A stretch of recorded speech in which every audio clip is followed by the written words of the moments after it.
More than 2,000 years ago, an ancient Greek philosopher wrote about a civilization unlike anything the world had ever seen. A civilization with enormous cities, powerful ships, unimaginable wealth, and technology far beyond the people around them. According to the story, they were not a small kingdom.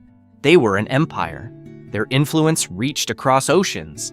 Their cities were filled with magnificent temples, golden statues, and advanced engineering. But then, in a single day and night, everything disappeared. The land sank beneath the waves. The people vanished, and the world forgot their name. Until one word brought them back: Atlantis. For centuries, explorers, historians, and dreamers have searched for this lost civilization. Some believe Atlantis was only a story, a philosophical idea created by an ancient writer. Others believe it was based on a real civilization that was destroyed by a forgotten disaster. And some even believe Atlantis may represent a chapter of human history that disappeared thousands of years ago. But before we search for Atlantis beneath the ocean, we need to go back to the beginning, to ancient Greece. Around 2,400 years ago, Athens was one of the greatest cities in the ancient world. It was a place of philosophy, art, politics, and conflict. And among the people walking through its streets was one of history's most influential thinkers, Plato. Plato was not a historian in the modern sense. He was a philosopher. He spent his life asking questions. What makes a good society? Why do civilizations rise and fall? What happens when humans gain too much power? And around 360 BC, Plato wrote two unusual dialogues, Timaeus and Critias. Inside these works, he introduced a story unlike anything written before, the story of Atlantis. According to Plato, Atlantis existed thousands of years before his own time. It was located beyond the Pillars of Hercules, the ancient name for the area near today's Strait of Gibraltar. An enormous island stood in the ocean, and on this island was a civilization unlike any other. The Atlanteans were wealthy. They were powerful. They controlled the seas with a massive fleet of ships. Their capital city was described as a masterpiece of engineering. At the center stood a magnificent temple dedicated to the god Poseidon. Around it were circular rings of land and water connected by bridges and canals. The city was designed almost like a giant machine, a place where architecture, nature, and human creativity existed together. The people of Atlantis had everything: resources, knowledge, power. But according to Plato, their greatest strength eventually became their greatest weakness. They became arrogant. The civilization that once represented greatness began to believe it was above everyone else. They wanted more power, more territory, more control. And according to the story, this was the moment Atlantis began to fall. The gods decided that the people had lost their way. Then came the catastrophe. A terrible disaster struck. Earthquakes shook the land. The oceans rose. And in one final night, Atlantis disappeared beneath the waves.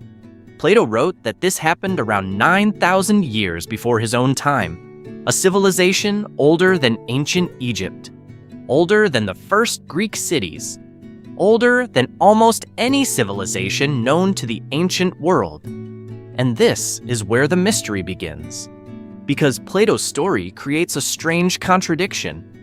On one hand, Atlantis sounds like a myth, a perfect example of an ancient warning story, a powerful civilization destroyed by its own pride. But on the other hand, why did Plato describe it with such detail? Why create a fictional civilization with specific geography, political systems, architecture, and history? Was Atlantis simply a story, or was Plato remembering something? Some historians believe Plato invented Atlantis as an imaginary example, a warning about the dangers of corruption and excessive ambition. In this interpretation, Atlantis was never meant to be found. It was a mirror, a story about humanity itself, a civilization that had everything and lost everything because it forgot how to control itself. But others began asking a different question. What if Plato's story was inspired by something real? What if, somewhere in the ancient world, a powerful civilization actually disappeared because of a massive natural disaster? Because thousands of years before Plato wrote about Atlantis, something very similar had already happened. In the middle of the Mediterranean Sea, an advanced maritime civilization had risen. They built enormous palaces. They controlled trade routes. They created beautiful art. And then one day, their world was changed forever. A volcanic eruption so powerful that it reshaped an entire island. A disaster that may have created one of history's greatest mysteries. The civilization was the Minoans, and the disaster began on an island called Thera. Today we know it as Santorini. For many researchers, this is where the search for the real Atlantis begins. Because perhaps Atlantis was never a lost continent. Perhaps it was the memory of a real civilization, destroyed by a real catastrophe. A civilization that disappeared, a disaster that changed the ancient world, and a mystery that still remains unsolved. For thousands of years, people searched for Atlantis by looking toward the open ocean. But perhaps they were looking in the wrong direction. Perhaps the answer was not hidden somewhere beyond the edge of the known world. Perhaps it was much closer. In the middle of the Mediterranean Sea, long before the rise of classical Greece, there was a civilization that seemed almost too advanced for its time. They built enormous palaces without massive defensive walls. They created beautiful paintings showing ships, festivals, and everyday life. They controlled important trade routes across the sea. And then, they disappeared. This was the world of the Minoans. Around 4,000 years ago, on the island of Crete, one of Europe's earliest advanced civilizations began to flourish. Unlike the later Greek civilizations known for warriors and armies, the Minoans were a civilization of the sea. Their ships traveled across the Mediterranean. They traded with Egypt, the Middle East, and other islands. Their cities were filled with artists, craftsmen, engineers, and merchants. At the center of their world was a place that seemed almost impossible for its time: the Palace of Knossos. When archaeologists uncovered Knossos in the early 20th century, they discovered something extraordinary: a massive complex with hundreds of rooms, storage areas filled with ancient containers, decorated halls, advanced drainage systems, even evidence of sophisticated water management. To people who discovered it, Knossos looked like a glimpse into a forgotten golden age, a civilization that had reached a level of complexity thousands of years before many people expected. And then came the disaster. Not a war, not an invasion, but something far more powerful, a force that humans could never fight against: a volcano. Around 1600 BC, one of the largest volcanic eruptions in human history occurred on the island of Thera, the island we now call Santorini. The eruption was enormous. The explosion sent ash high into the atmosphere. The sky darkened. The ocean itself became dangerous. A massive section of the island collapsed into the sea, and when the volcano exploded, it created something even more devastating: a tsunami, a wall of water traveling across the Aegean Sea. For coastal communities, there was almost no warning. The waves struck settlements. Ships were destroyed. Harbors disappeared. The maritime world that the Minoans depended on was suddenly changed forever. Imagine living on a peaceful island thousands of years ago. Your civilization has existed for generations. Your ships cross the sea. Your palaces are filled with art and wealth. You believe the world is stable. And then, in a single moment, the earth beneath you moves. The sky turns dark. The ocean rises. And everything you built begins to disappear. This is one reason why many people have connected the Minoans with Atlantis. The similarities are striking: a powerful island civilization, a strong connection to the sea, a sudden destruction caused by a massive natural disaster, a civilization that was remembered after it was gone. Could this have been the event that inspired Plato's story? Some researchers believe it is possible. Perhaps stories of the Minoans survived for centuries. Perhaps the memory of a destroyed island civilization slowly changed as it was passed from generation to generation. A real disaster became a legend. A real civilization became Atlantis. But there is a problem. The Minoans were not exactly the Atlantis described by Plato. The dates do not perfectly match. The location is different. The Minoans lived in the Mediterranean, not somewhere beyond the Atlantic Ocean. And there is no evidence that they possessed the impossible technologies later legends would give to Atlantis. So while Santorini may have provided inspiration, it does not completely solve the mystery. And this is what makes Atlantis so fascinating. The story seems to exist somewhere between history and imagination. It is not completely fantasy, but it is not proven history either. It is a shadow. A story created from pieces of reality, memory, and human imagination. But the search for Atlantis did not end with archaeology. In the modern world, people began discovering something even more mysterious. Ancient structures beneath the ocean, unusual stone formations, and stories from people who claim to remember another version of Atlantis. A civilization not simply destroyed by a volcano, but a civilization with knowledge far beyond its time. According to some modern accounts, Atlantis was not just an ancient kingdom. It was a global civilization. A civilization connected with distant lands. A civilization that used forms of technology that modern science does not recognize. These stories describe enormous crystal structures, energy systems, advanced healing methods, even ways of moving objects without traditional machines.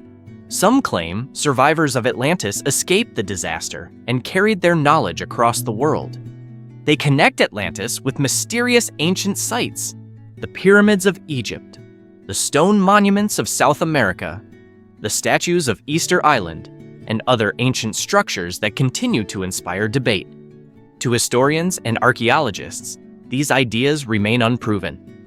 Ancient civilizations developed their own remarkable technologies and achievements. They do not require a lost civilization to explain them, but the fact remains. For thousands of years, humans have looked at these incredible structures and asked the same question. How did ancient people accomplish so much? And what if there was a forgotten chapter of human history that we have not yet discovered? This is where the story of Atlantis enters a completely different world. A world of hypnotic regression, mysterious memories, lost technologies, and theories about humanity's hidden past. A world where Atlantis is no longer just an island, but a symbol of everything humanity may have forgotten. During the 20th century, a new type of story about Atlantis began appearing. These stories did not come from archaeologists or historians. They came from hypnotic regression sessions. Some practitioners believed that under deep hypnosis, people could access memories from previous lives. This idea remains highly controversial. Most scientists do not consider past life memories to be proven evidence. They suggest that these experiences may come from imagination, subconscious memories, cultural influences, or the human mind creating powerful narratives. But whether they are historical records or something else, the stories themselves became one of the most fascinating chapters in the legend of Atlantis. Among the most famous modern accounts were those collected by hypnotic regression writers and practitioners. In these sessions, some individuals described themselves as having lived in Atlantis thousands of years ago. And their descriptions created an entirely different version of the lost civilization. Not just a powerful kingdom, but a civilization that possessed knowledge far beyond the ancient world. According to these accounts, Atlantis was located somewhere in the Atlantic Ocean. Some stories placed it near areas connected with the modern Bermuda Triangle. Others described it as a large island between ancient continents, a bridge between civilizations that existed before recorded history. In these accounts, Atlantis was not isolated. It was connected with other parts of the world. Travelers moved between distant lands.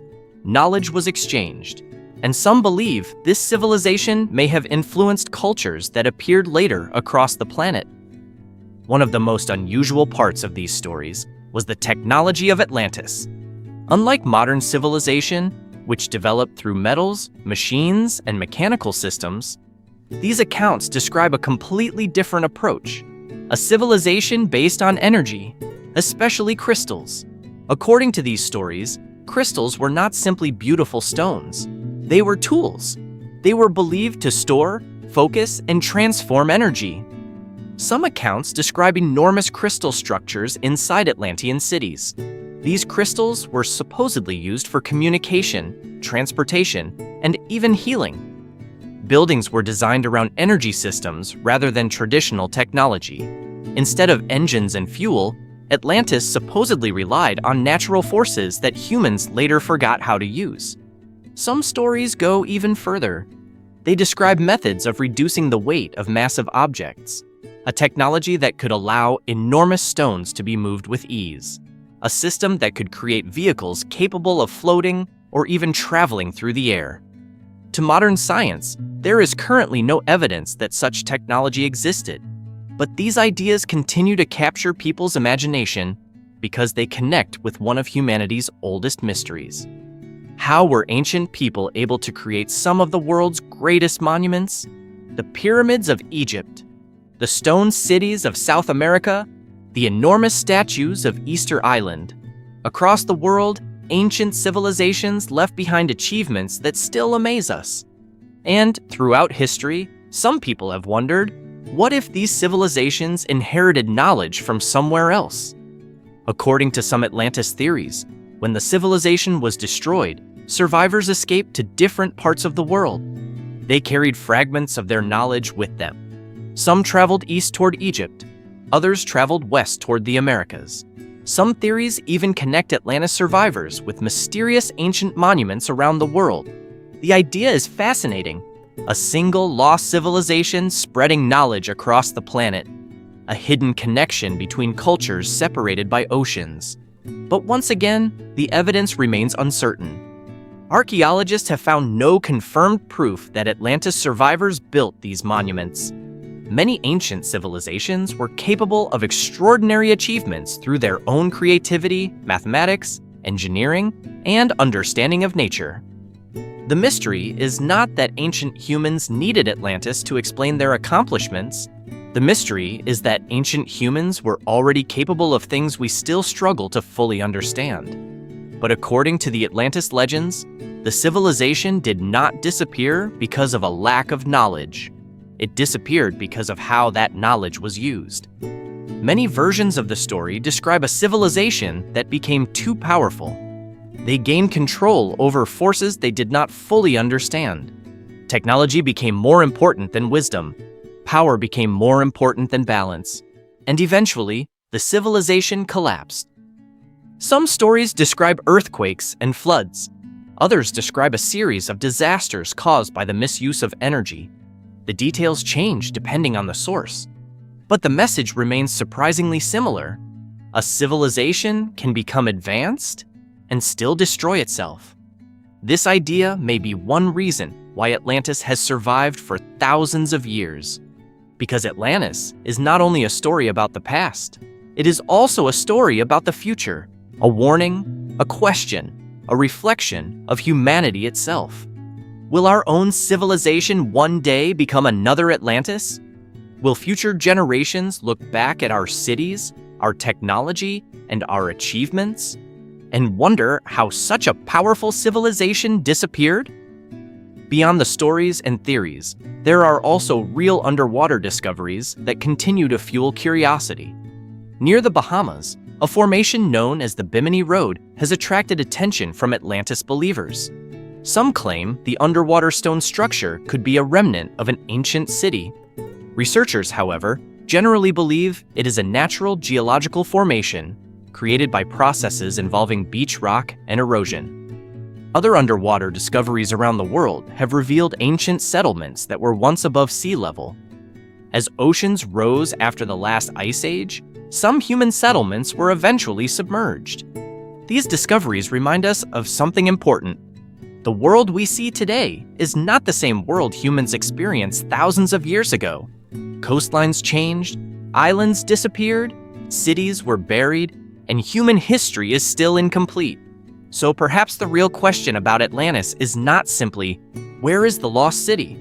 Maybe the deeper question is, how much of our own history has already disappeared? Maybe Atlantis was a real place. Maybe it was inspired by ancient disasters like the destruction of Thera. Maybe it was a story created by Plato to teach humanity a lesson. Or maybe it became something even greater, a symbol of everything we fear losing. Our knowledge, our achievements, our civilization. For more than 2,000 years, humans have searched for Atlantis. Not only because we want to find a lost island, but because we want to know what humanity was capable of before history began. And perhaps that is why Atlantis remains alive. Because every generation looks at the ocean and wonders the same thing. What secrets are still waiting beneath the waves?